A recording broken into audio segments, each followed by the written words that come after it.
Hello. So I wanted to come on here today and talk about something that has been on my mind a lot lately, which is the importance of independence. I feel like independence is something that we kind of overlook in our society.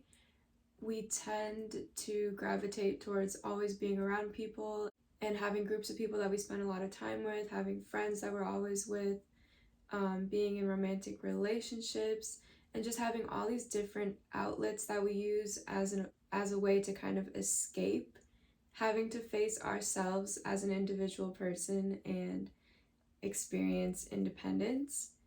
And this has definitely been a trend in my own life. I have kind of dealt with it in the sense of having been in back to back long term romantic relationships. And I recently, my ex boyfriend and I decided to part ways after a 4 year relationship.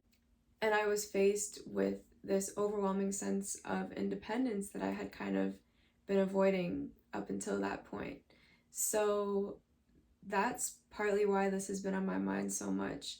I also I went out of the country for a couple months, and towards the end of my trip, I had been with family throughout, and towards the end of my trip, I was alone and I had a lot of time, a decent amount of time to myself in Paris. And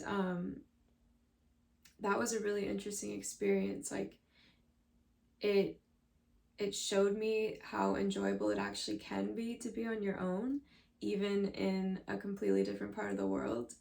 And I was surprised at how much I enjoyed myself and how much I enjoyed just being alone and doing what I wanted and focusing on me and really embracing this sense of independence that I had been lacking for so long.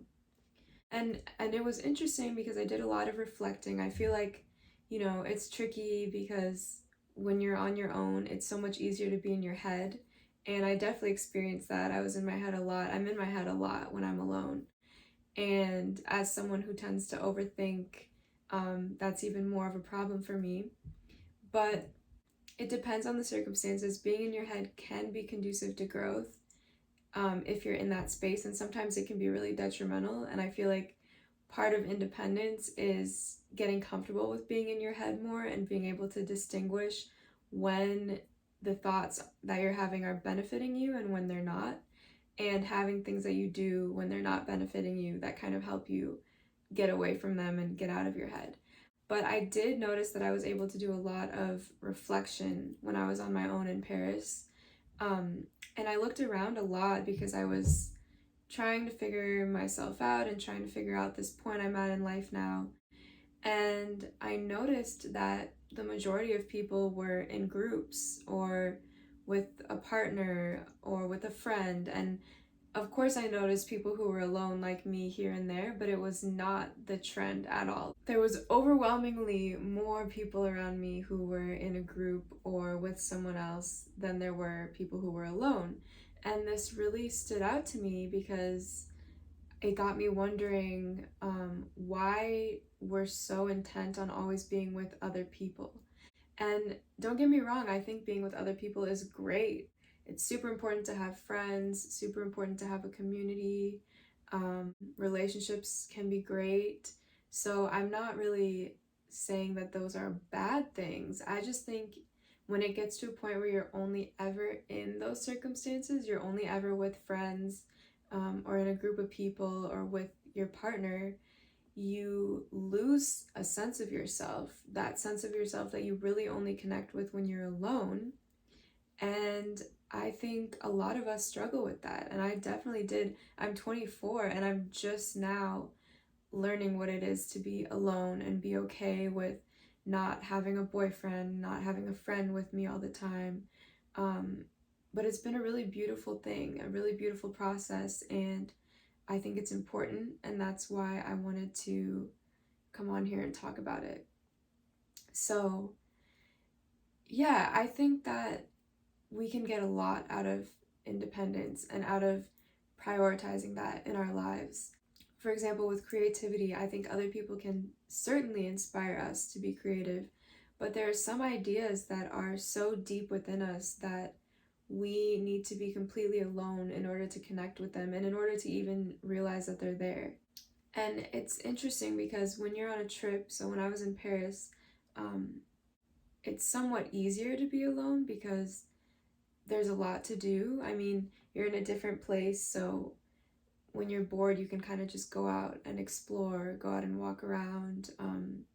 I think it's easier to figure out what to do with yourself. But since coming back home, I struggle with it a bit more, just being alone and embracing that and figuring out what to do. And so I think it's really important to practice that more because I feel like everything is a practice in life, and independence is a practice as well, especially if you aren't used to being alone and it's not a habit of yours to take time apart from others. I also think that when you're alone, you're much more open to insight from the world around you. So for me, when I spent this time alone on my trip, I was very perceptive to what the universe had to offer me. I was in a place of making big decisions, and I kind of felt like I personally get really overwhelmed with big decisions, so I asked the universe for guidance, and I kind of just kept an open mind and an open heart and paid attention to what I noticed around me. And I was getting all these signs about women, like women supporting each other. And I just kind of acknowledged that I didn't really know what to think about it at the time. But through further reflection, and then after coming home and kind of experiencing life here and finding my way, I realized that the universe was trying to tell me that I should explore and expand on my relationships with women, something that I had somewhat overlooked in the past, having been in romantic relationships that took up a lot of my time and my energy. So after coming back, I made a point to pay attention to the women in my life. So I celebrated my birthday surrounded by women, and I planned a trip with one of my best friends, and we just did that.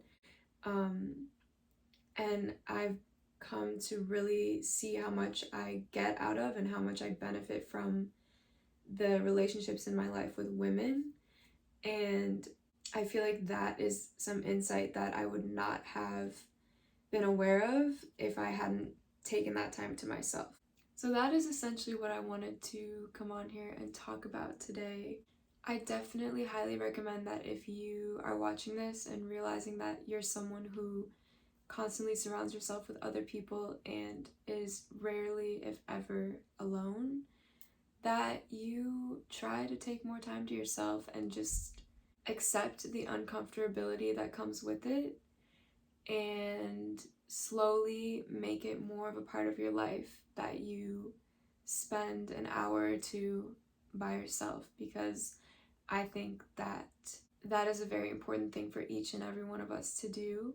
And I think you will discover things about yourself and about your life that you had no idea existed and that you never would have happened upon if you didn't take that time for yourself. Thank you for watching. Subscribe to my channel for more videos like this one, and I will see you soon.